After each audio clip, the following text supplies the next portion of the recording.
with cardiovascular, and I have a feeling that you are thinking like a test question writer. And if you are in the realm of cardiovascular, I am pretty sure you know what questions you're going to see. You're going to see questions on hypertension. You know you're going to see that. You know you'll see some questions on heart failure. I think you need to expect some questions on dyslipidemia, because I'm beginning to get feedback from people, and those questions apparently are rolling in. And then finally, we'll end our cardiovascular discussion with heart murmurs, and then we'll take a little break. So here's one of the most common questions that appears in my email box, and I probably get around 250 emails a day, and I'm not kidding you. This is the most common one. Hey, Amelie, what's going to be on my exam? Is it JNC8 or is it those new blood pressure guidelines? When you look at the exam blueprint and the reference list, neither one of them says JNC8 and the new guidelines. So I really don't think that they're going to say or ask you about blood pressure numbers, because that's really the big difference in those two organizations. Blood pressure numbers. The adult Gero recommends, or they say JNC8, and I can kind of see why. And it's certainly because older adults probably tolerate lower blood pressures less easily, all right? Otherwise, what's going to be on your exam? Everything says 2017, and I'm thinking that ACC and American Heart Guidelines are going to be out there. Regardless of which one is on there, I do believe that the questions you will get will all be about the medications, because they're the same on JNC8 and the new guidelines. So I don't think you ought to focus on that question. I really think that what you need to do is have a good feel for what your patient tolerates. Everybody's number is going to be a little bit differently. But with that said, let's look at these numbers, because I want to show you that while these have the title New Blood Pressure Guidelines, they're really not new at all. Here's what I mean. A normal blood pressure is less than 120 over less than 80. You know what that means? A blood pressure, a normal blood pressure, is in the 110s over 70s. That's a normal blood pressure, 110s over 70s. The second thing I want to call your attention to is that an elevated blood pressure is a little higher than that, and nobody gets a medication for an elevated blood pressure. We encourage lifestyle modifications. The third important thing from these numbers is that, I don't know how long you've been in this business, but JNC6 and JNC7 had stages of hypertension. Well, they brought them back. If you're around long enough, stuff that goes away comes back. And so they brought back the stages of hypertension. So you see this stage 1 right here, in the 130s over 80s? That blood pressure, or that stage of hypertension, is treated in people who have risk factors. But it's not treated in everybody with a medication. I want you to look at stage 2. Do these numbers look different than anything you've seen your whole life? 140 over 90? No. This is old news. So when blood pressure is 140 over 90 or higher, we give them a medication. And we've been saying that for years. So while it feels like these are the new blood pressure guidelines, I don't really know that there's a whole lot new about them. Because as far as I can guess, as long as you've been a nurse, 140 over 90 has been an elevated blood pressure. And we gave those patients medications if they would take them. So these are the new numbers, but I really don't know how new they really are. Now, what about follow-up when you measure blood pressure? What do? When the blood pressure is considered to be normal, in adults, we follow up in a year, right? We don't like it to go longer than that. If it's elevated, we reassess them and we encourage lifestyle modifications. You've been doing that forever, and it doesn't matter whether it's JNC8 or the new guidelines. We do the same. With stage 1, lifestyle modifications, unless they have risk factors. And an example of a risk factor is someone with diabetes. Is that new to you? No, you've been knowing that. That's old news. So all stage 2s get a medication and lifestyle modifications. Some stage 1s get a medication, but they all get lifestyle modifications. So, you know what? I don't see a whole lot new with these guidelines. I really don't. They're evidence-based, just like JNC8. The difference is that those two learned organizations arrived at different numbers. But you know what? As Mimi said yesterday, you're never going to be replaced by a robot. You know why? Because in that exam room, you have to make a good clinical judgment about what numbers will be best for that patient in front of you. And if they're an older adult, you know as well as I do, they don't always tolerate a blood pressure in the 110s over 70s. You must use your good clinical judgment. So I'll leave it at that. But let me show you something. Everything right now, and we've been doing this with the lipid guidelines for a long time, everything right now revolves around risks. All right, so I just want to throw these two patients out to you as an example, and then I'm going to show you something. I want you to look at patient number 1. He's a 40-year-old male who's African-American, blood pressure 135 over 85. His lipids, total cholesterol 200, HDL's 50. His A1C is 8.5%. He smokes a pack a day. Okay, so I'm hearing people going, Yeah, you know why you're because this patient's got a lot of risk factors. It's all about the risks. So the question is, would you put that man on a blood pressure medicine? Hold that thought. Look at patient number 2. It's a 57-year-old female who's Caucasian. Blood pressure is 130 over 80. Her total cholesterol is 240, HDL 42. She's sitting on an A1C of 6%, but she doesn't smoke. Is she somebody you'd want to put on a blood pressure medicine? Well, you know what? Some people are going to say, I'm not going to do it. And some people say, well, maybe I will. How do you know? You only know if you use the risk calculator. And I'm going to show it to you in a minute, but you got to have it on your phone. You got to have it as part of your clinical tools to help you make an evidence-based decision about a patient. So look, when you put in these characteristics in the ASCVD risk calculator, patient number 1, the 40-year-old male, the one you went on, his risk of an event, meaning an MI stroke, in the next 10 years is 10.8%. If it's greater than 10%, all the data says you better put him on a blood pressure medicine. 135 over 85, you better put him on one. Look at the lady we talked about, the 57-year-old female with the lipids at 240 and HDLs of 42, A1C is 6%. When we put her numbers in the risk calculator, her risk of an event in the next 10 years is 3.7%. You know what all the data says? Lifestyle modifications only for her. So unless you have the risk calculator, you'll never know, do I treat him or don't I treat him? And you need to make good evidence-based decisions. So here's the risk calculator. Look at the little picture. It's the ASCVD, as in atherosclerotic cardiovascular disease. It's a free download. You can get it on Google Play, you can get it in the Apple Store. The ASCVD risk calculator, you need it. You need it for your practice. I don't know that they're going to give you the percent risk on your exam, but if they do, you need to know what number to look for. So obviously this is all about primary prevention, right? What's primary prevention mean? Getting something going before they have an event, right? So this is primary prevention. Just so that you'll know what the characteristics are in the risk calculator, here they are.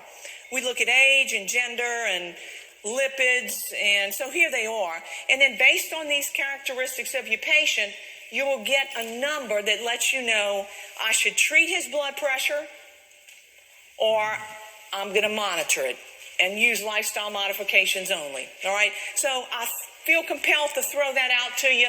Let's take care of some patients. You ready? Here's Mr. Thibodeau. Mr. Thibodeau is a Saints fan. Look at his hat. And man, it's a good year. And I can't wait for the game on Sunday. But enough about Mr. Thibodeau. Here's his deal. He's a 40-year-old chef. His sister is an NP. This is his initial visit to your clinic. Blood pressure 135/85, and he brought in some records from home. And he's been in the 130s/80s. His lipids, total cholesterol 200, HDL's 50. He's sitting on an A1C of 8.5%. He smokes a pack a day. His BMI is 30. And he's proud to tell you, Amelie, I don't take any meds. Are things going to change for Mr. Thibodeau? Yeah, they got to change. So in addition to lifestyle modifications, because we got a lot to help him with, which initial choices could help Mr. Thibodeau reach his blood pressure goal? Now, I would tell you his goal is probably less than his numbers right now. He's in the mid-130s over mid-80s. He's 40 years old. I consider him a young man. I don't know if he's lived half his life yet. Did you get that? He's 40. I don't know that he's lived half his life yet. So I expect him to be around several more decades. I'm willing to go in the 110s over 70s if I can get him there and he's comfortable with it. Right? I don't want to drop his blood pressure so much that he falls in one of his pots and burns his face. Right? So yeah, you gotta be practical when you take care of patients. So in addition to lifestyle modifications, what could we do with him? I'm thinking number one says amlodipine, 5 milligrams daily. The numbers in parentheses are the usual doses of the medicine, and I would expect them to give that to you on the exam. So 5 of amlodipine, reasonable? Yeah, circle it. Number 2 says losartan, 100 milligrams daily. I'm not willing to do that because when you start a blood pressure medicine, you always start at the lowest dose. All right, you never can look into the eyes of a patient and know which one of those patients is going to have an exaggerated drop in their blood pressure. So be gentle. Number 3 says metoprolol, 25 milligrams daily. You know what we've known since 2007? American Heart Association says don't start a beta blocker initially in anybody with uncomplicated hypertension. Both JNC8 and the new guidelines remind you of that. Number 4 says irbesartan. It's an ARB. I like that. But 12.5 of HCTZ are in there with it. Generally, when we start an ACE or an ARB as an initial medication, we never add an HCTZ or a diuretic at the same time. It's just too big a fluctuation in fluid and too big a drop potentially in their blood pressure. So not number 4. Number 5 says lisinopril, 10 milligrams daily. Circle number 5 and let's talk for a second. ACEs and ARBs are good starting points in a man like this. You know why? He's a 40-year-old light-skinned patient. And what we know about people who are generally under 50 years of age, especially if their skin is light in color, is that they tend to make a lot of renin. You know what renin is? Renin is the most potent vasoconstrictive substance known to man. If you could put renin in an IV bag in a trauma unit, you'd never lose a patient because you'd never lose the blood pressure. People who are 50 and under tend to be high renin producers. So medicines that work well in them tend to be drugs that work in the renin-angiotensin-aldosterone system. Like which 2 classes? ACEs and ARBs. So a good one for him is probably an ACE or an ARB. I would still circle number 1, amlodipine, perfectly acceptable. And I would circle number 5, lisinopril. All right, those are 2 choices. So does this list of medications look familiar? The new guidelines divided them into primary and secondary agents. Primary means use these before you move to the other list. So look at the primary agents. Thiazides, ACEs, ARBs, and calcium channel blockers. Those are the exact same medications that JNC8 reminds you to use. Same exact medications. So there you are again. Here's a follow-up question. So you prescribe 10 milligrams of lisinopril daily for Mr. Thibodeau. He returns in 4 weeks because that's about how long it takes to saturate all those receptor sites and realize the maximum drop in blood pressure. So which choices are reasonable? Well, look at the numbers. I'm looking at his blood pressures, and they're in the 130s, or he hadn't really dropped a whole lot. So my question is, what do you want to do now? Number 1 says continue the plan for 4 weeks. The same plan, not acceptable. Look at number 2. Number 2 says increases lisinopril to 20 milligrams daily. Well, I really like that one. Why don't you circle it? Number 3 says add 50 milligrams of losartan. Bad idea. Why is that a bad idea? Because we don't put ACEs and ARBs in the same patient at the same time, unless you got a life insurance policy on them. Don't do that. What about number 4? It says add 5 milligrams of amlodipine. Well, you could, and I think you need to circle it, but it wouldn't be my first choice. And I have a feeling it's not your first choice either, but there's nothing wrong with it. Look at choice number 5. It says add 12.5 milligrams of chlorthalidone. What is that? Chlorthalidone is a thiazide diuretic. The American College of Cardiology, American Heart Association guidelines say if you're going to use a thiazide diuretic, chlorthalidone is the best. It's really a good one. It's a potent thiazide diuretic. So we could use that one. So here's what I would circle. I'd circle number 2, increases lisinopril. I'd circle number 4, add 5 amlodipine. And I would circle number 5, add chlorthalidone at the lowest dose. So any of those 3 certainly would be acceptable. Look at this next question. What might contraindicate the use of lisinopril in Mr. Thibodeau? Like, you better not put lisinopril in him if he has this. Look at number 1, renal artery stenosis. Don't ever do that. Circle number 1. No ACEs or ARBs if they've got renal artery stenosis. Look at number 2. If he has elevated potassium, why is that a problem? Because the ACEs and ARBs cause you to hold on to your potassium. They cause you to hold on to your potassium. So we don't want to put an ACE or an ARB in people with elevated potassium levels. Look at number 3. His lipids are level. His lipids are elevated. No problem at all. Number 4 says he had angioedema with lisinopril. Really? So listen, if you had angioedema with an ACE inhibitor, you'll have an angioedema with every ACE inhibitor. All right?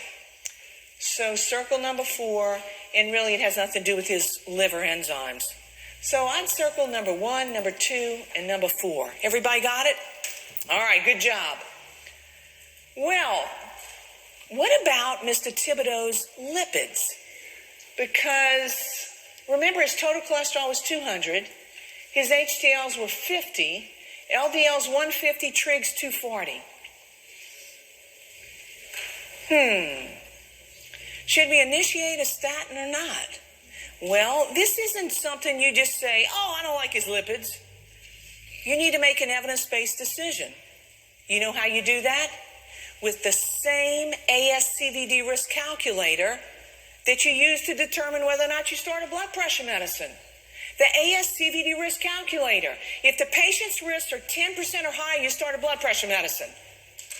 If their ASCVD risk calculator shows a 10-year risk of 7.5% or greater, you start him on a statin.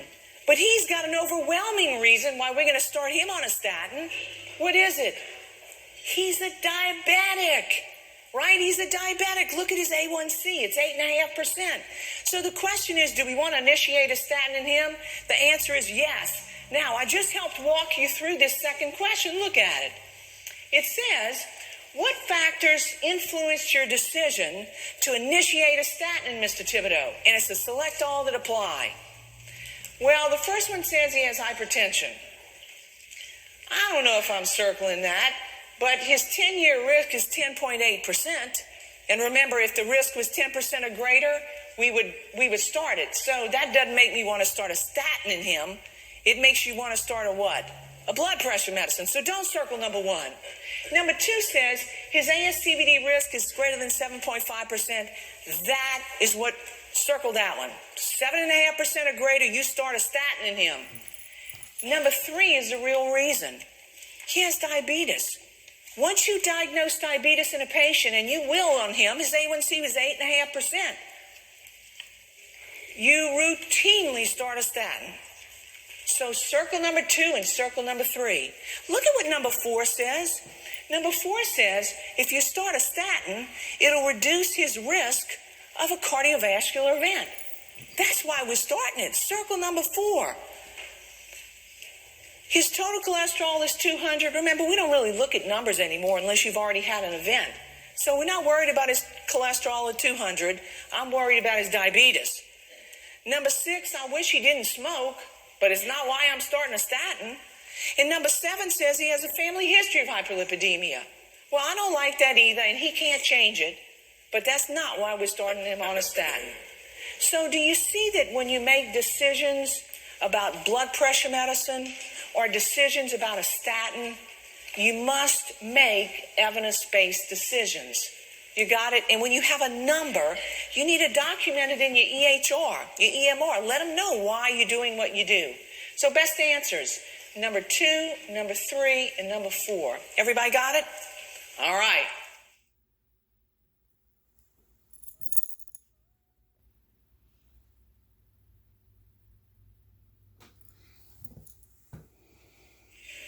Well, how did we really know to start a statin in a diabetic?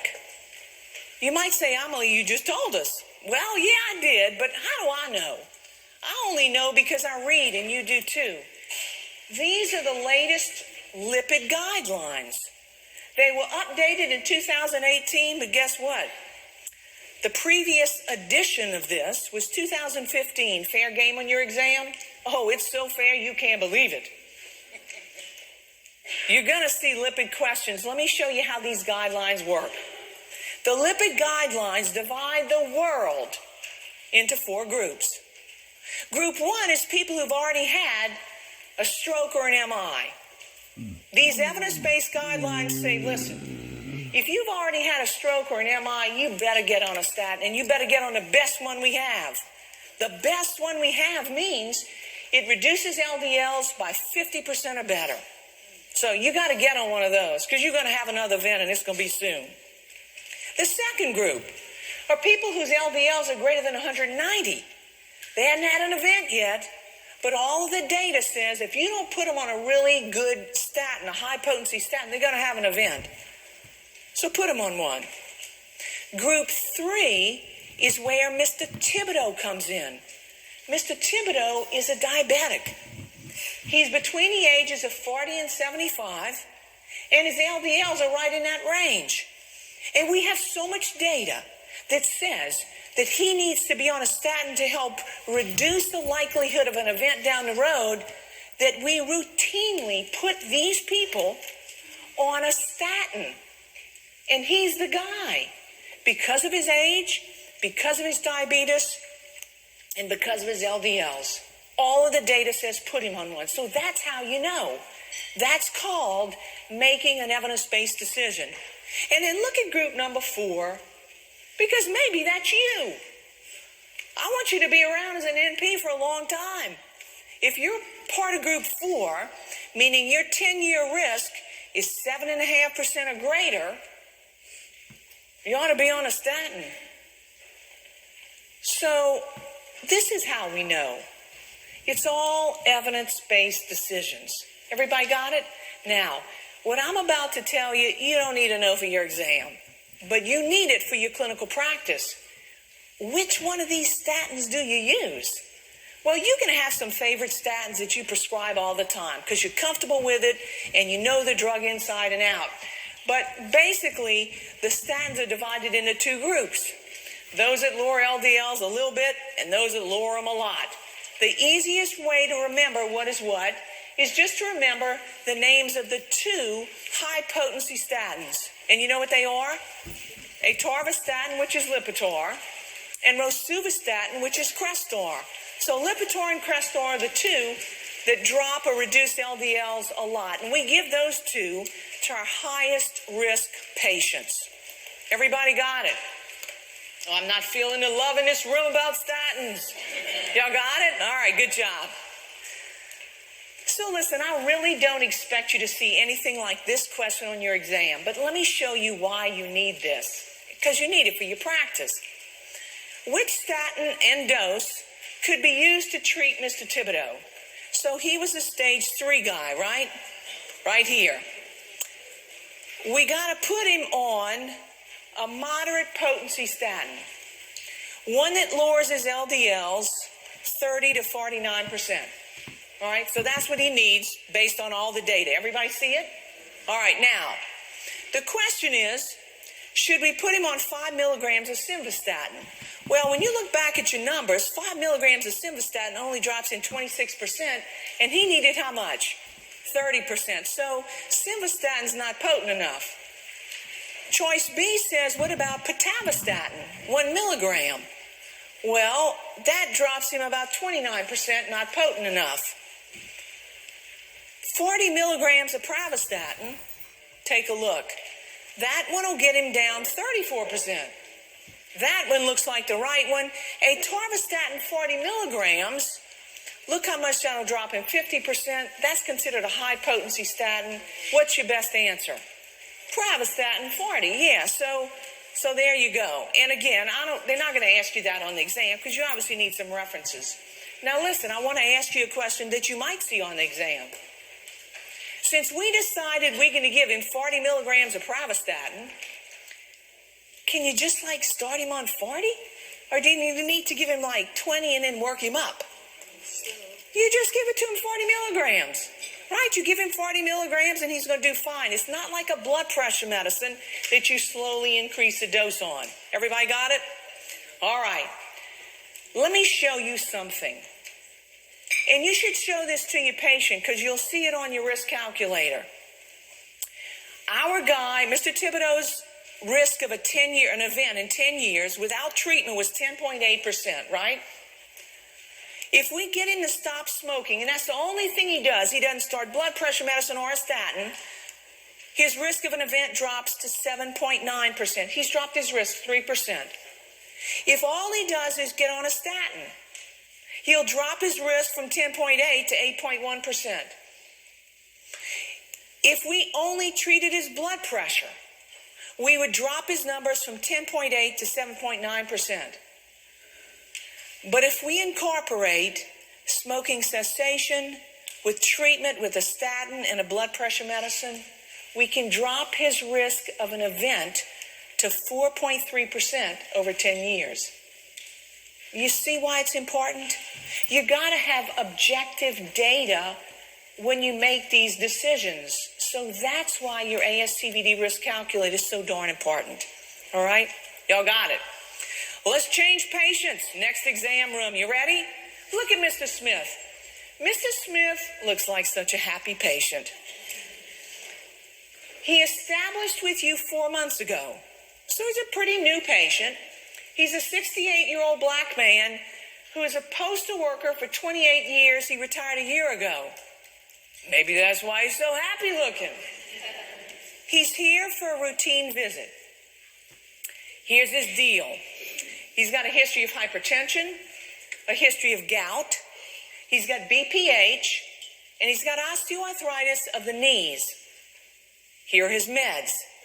He takes 150 milligrams of irbesartan and 12 and a half of HCTZ.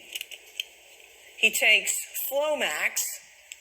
He takes 500 of naproxen or naproxen PRN for knee pain. Look at his blood pressure readings that he's brought. 2 years ago, blood pressure 125 over 70. 18 months ago, 122 over 69. I'm happy with those numbers. A year ago, his blood pressure went up to 130 over 70. 6 months ago, it was 135 over 78, and today it's 140 over 88. You see what's happened over a 2-year period? His blood pressure has just slowly gone up. Note to self, I got to address that. Look at today's fasting labs. 6 months ago, his A1C was 5.9%. Today, it's up to 7.1. Okay, note to self, I got a diabetic on my hands. Anytime you have an A1C as part of your labs, and you have a fasting blood glucose, I want you to go look at the glucose right now. So look at your A1C, 7.1%, and then go find your glucose. The glucose in this man is 155. It's fasting. What I want you to do when you look at those two numbers is make sure that those two numbers are congruent. In other words, do they tell you the same story about this man? Yes, both of those numbers tell you what? This man's a diabetic. He's a diabetic. BUN and creatinine and GFR pretty much unchanged. Potassium is good. His lipids look like they're okay, but whoa! Look at his triglycerides. So they've gone from 123 to 323. What makes triglycerides rise? Two things. Carbs and glucose and alcohol. I have no reason to believe that he's drinking way too much alcohol, but I have every reason to believe his glucose is too high. So I think his trigs have gone up because his glucose has gone up. So the best number up here is his PSA.